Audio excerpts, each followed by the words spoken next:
Dito naman po sa Pilipinas, hiniling ng anak ng dating Pangulo na si Veronica Kitty Duterte sa Korte Suprema na magtakda ng oral arguments kaugnay sa writ of habeas corpus petition nila. Pinagpapaliwanag naman ng SC si Atty. Raul Lambino dahil sa maling impormasyon manong inilabas niya kaugnay ng pagkakaaresto kay Duterte.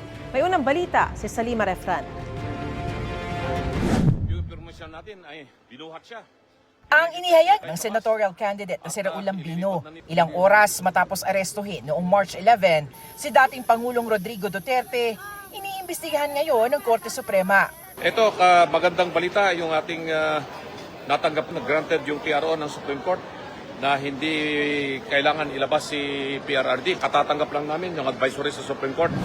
Wala talagang inilabas na TRO ang Korte Suprema laban sa pag-aresto kay Duterte. Kaya pinagpapaliwanag ng Korte si Lambino dahil sa kumalat na maling impormasyon. Motopropyo investigation o kusa nag-imbestiga ang Korte Suprema kaugnay ng pagkalat ng maling impormasyon nang arestuhin ang dating Pangulo. At sa en banc session dito sa Baguio, naglabas ang Korte Suprema ng show cause order laban kay Lambino.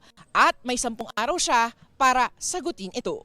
The Supreme Court en banc during its session on April 2, 2025, ordered Attorney Raul Lambino to show cause why he should not face administrative sanctions for spreading false information. Attorney Lambino falsely claimed that the Supreme Court had issued a TRO against the arrest of former President Rodrigo Roa Duterte. This misinformation caused public confusion and misled the people about the Supreme Court's actions.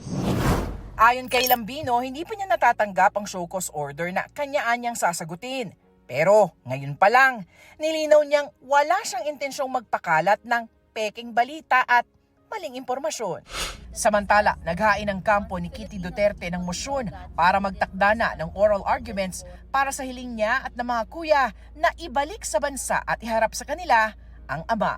Dapat ma-discuss ito sa oral arguments para masuri ng mabuti ng Supreme Court. The counter-argument is the petitions are moot because the president is no longer in the government's custody. Our counter to that is that's the very illegal act that we're questioning. It cannot be the very same justification for the Supreme Court not to intervene in this case. This was included in the Supreme Court's agenda, but it is still for deliberation. So we will have to wait for the court's action. Ito ang unang balita sa Salima Refran para sa GMA Integrated News. Gusto mo bang mauna sa mga balita? Mag-subscribe na sa GMA Integrated News sa YouTube at tumutok sa unang balita.